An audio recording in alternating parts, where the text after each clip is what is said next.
Ah yes, another YouTube video about money. But I'm going to make you a deal. In today's video, I'm not going to talk about anything I don't have experience in. So no, I'm not a millionaire, but I did start this photography and social media business 6 years ago in my 600 square foot apartment, and then me and my wife moved in with my brother to save money to put back into this business, and now I can proudly say after years of work, my business makes over 6 figures annually, and I live a pretty okay life as an artist. Now obviously a lot of hard work went into this, a lot of luck went into this as well, but at the end of the day, I think a few basic financial decisions really helped me get over that hump and get to the point I'm at now where I can pursue my creative passions with a lot less resistance. And that's what we're talking about today. YouTube, what is good? So there are so many creative, amazing, talented people out there in the world, and sadly, so many of them never get to the point where they can take their passion into a part-time job or into a full-time job where they work for themselves, where they work as their own boss. And it's not because they don't have the talent, it's not because they don't work hard, it's because they make minor financial miscalculations and mistakes along their journey that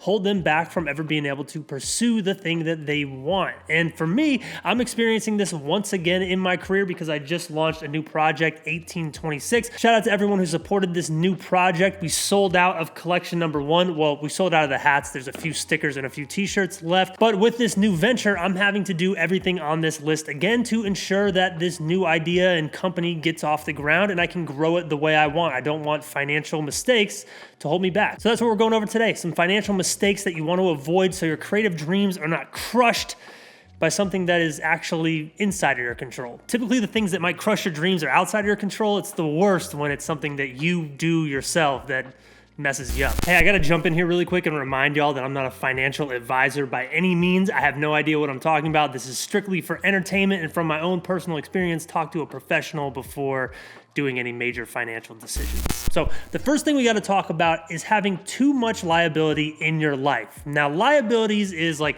I guess an accounting term. I don't really know. You have liabilities and you have assets. If you look up on the dictionary right here, the definition of liability, the state of being responsible for something. So any bill you have, any car payment you have, your house, your credit card debt, your insurance, whatever it is that you're paying for is a liability. Now, these liabilities work directly against any dream or any creative aspiration you have. You need to be thinking about these liabilities before you ever make the transition into trying to be an artist full time. You need to basically set up your life so this dream is actually a possibility. Let's say, for example, you have a car payment that is $1,000 a month. Please, I'm literally begging you, please don't have a car payment that expensive, but for even numbers and an example, we're gonna say $1,000. And let's say your rent is $1,500 a month. So your total expenses just with those two liabilities right there is $2,500 a month. It's a lot of money right there. But you got a cushy, great job that you go to every day that you don't really like, you hate it, you want to quit one day so you can become a professional artist. So to get to the point that you can actually quit that job or get a part-time job, you need to figure out a way to cover that liability with your art, with your creativity. And I'm not going to lie, when you're first starting out, getting to $2,500 a month can be a little bit of a struggle. It's gonna make the road more difficult for you. Now, if you did some planning years prior and you said, my ultimate goal is to be an artist, I'm gonna set up my finances accordingly, and you made sure that your rent was $700 a month, and you made sure your car payment was $200 a month, or you saved up and bought your car cash, now you just have to get to the point where whatever creative thing you're pursuing only has to cover $700 or $1,000 of bills a month, which is way, way easier to do. With any financial responsibility that you have every single month works against the dream that you have. Don't make the mistake of getting that overexpensive apartment or that overexpensive car, because it's going to take you so much longer and so much more effort to get your passion to the point where it can cover these liabilities that you are now responsible for. Now, when it comes to making financial choices, there's a few things you can do to avoid some of the traps that will end up holding you back. One is not make emotional purchasing decisions. On a small scale, this can be something like you having a rough week, you go to the Nike store because you want to buy a new pair of sneakers to make yourself feel better. You want to get this dopamine rush, this sense of happiness from purchasing something, as opposed to the sense of happiness from adjusting the situation that is making your life miserable or making you feel bad in the first place. This is just the path of least resistance. Everyone does this. They say, instead of me solving my problems, I'm going to mask it with buying something. Try your best to avoid this. I'm not saying, you can't enjoy life or anything like that. Just recognize when you're making a purchase purchase or you're doing something with your money because you're trying to cover up something else and fake the feeling of happiness. Now, emotional decisions become an even bigger problem with things like cars, houses, and apartments. You gotta avoid emotion at all costs. Be calculated. If you go to the car dealership, you might sit in a car that's $200 over what you planned on spending every month. And if you get emotional and you get attached to this vehicle, you might walk away with a car that you might not be able to afford. Or if your dream is to eventually be a creative professional or an artist or work for yourself, you have a car that is now holding you back from ultimately getting to move in that career path that you want to. It's really easy to go to an apartment and say, if I spend an extra $300 a month, I'll have this loft. But that $300, once again, could work against your dreams if you have them. So you gotta be really calculated with your purchases. What I like to do personally with this, I've gone to car dealerships before. When I bought my last car, I walked in there and said, hey, I'll sell you this car and I want to buy this car. It needs to cost this much money a month. If you can't figure it out, I'm not selling my car. I'll just keep driving it. And you know what happened? The salesperson figured it out because they're trying to make the sale. I got the exact number that I wanted, $2 under actually, but I'm very comfortable with my purchase. I can enjoy my car every single day. I absolutely love it. And there's no stress from the payment because I didn't get emotional. I said, this is the number. We either hit it or we don't. Now, cars are actually a good segue into the second thing that I wanted to talk about. Also, excuse the fact that I'm holding the microphone. There's a ton of echo in here, so I'm using this mic, and I really wanted to use this background. I think it looks dope, so I don't have anywhere to put the microphone. But what I wanted to talk about here is not making small mistakes that have big impacts on your credit. See, what happens to a lot of people is their car payment is in the 500s and 600s and 700s. It's not because they voluntarily want to pay this high amount for their car. It's because it's the only option given to them because there's some blemishes on their credit history. Now, credit is one of these things that everyone's different. Everyone gets started building their credit at different times. There's a lot of information out there. Graham Stevens or other finance channels are going to know a lot more than me, but there are some things you can do to keep your credit history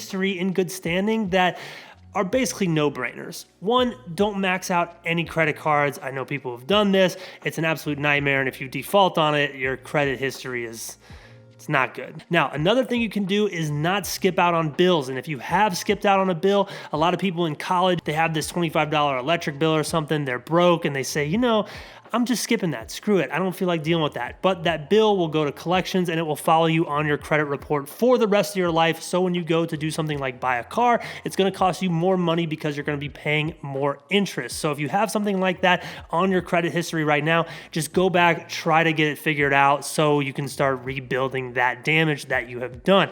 Now, the last thing is skipping payments on any card that you might already have.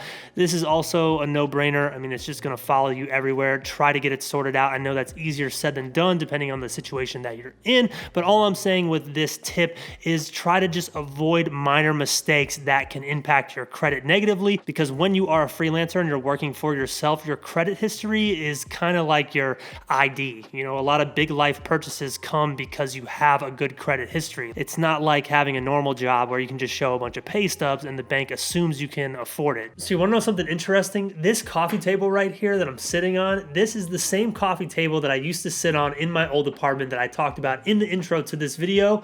When I started this entire YouTube channel, I used to sit on this thing because it's all I had. I didn't have a light, so I'd position it in front of a window just like this.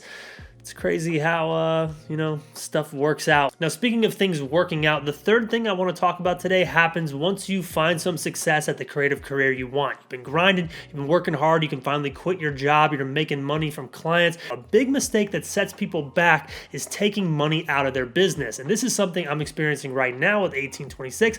I'm not taking any money out of that business. People might see the first launch and say, yo, that was a big success. I didn't make a dime. I made no money from that. The business made some money, and I need to put that money back into the business because running a business is extremely expensive. There are always things coming up that you got to figure out. There's always the thing you didn't expect. And if you don't have the cash for it, and if you're not ready for it, you're going back to square one. Now, something I want to be clear about, it's okay to pay yourself a commission. That's what we're all doing this for. We're doing this to make money so we can make a living with the thing we love. I have bills to pay. I pay my car. I pay my mortgage. I like to go out for pizza on Friday night, and I pay myself a commission to do that. That is fine. What I'm talking about is unnecessary expenses that you don't need.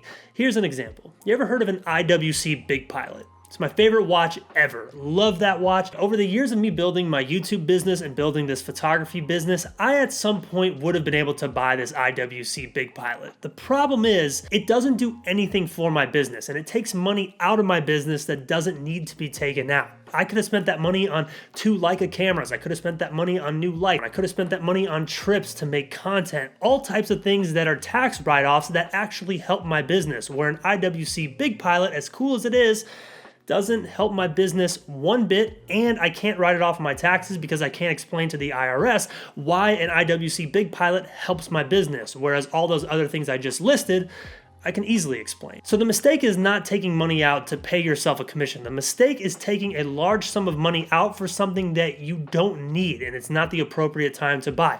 One day, I'll be able to have the IWC Big Pilot, but right now, it's not the time because my commission, realistically, can't pay for it. My business is not set up in a way where that is a responsible decision yet. Just resist the temptation to take money out of your business because you never know when you're gonna need it. And if you find yourself in a situation where something unexpected happens, your business could be in a lot of trouble. But that's it for me today, y'all. Hope you enjoyed this video. I hope it helped you out. If it did, hit that thumbs up button, hit that subscribe button, go push for your dreams, make it happen, and try to take care of some of the financial stuff along the way to make that road a lot easier for you. Love y'all. Catch you next time.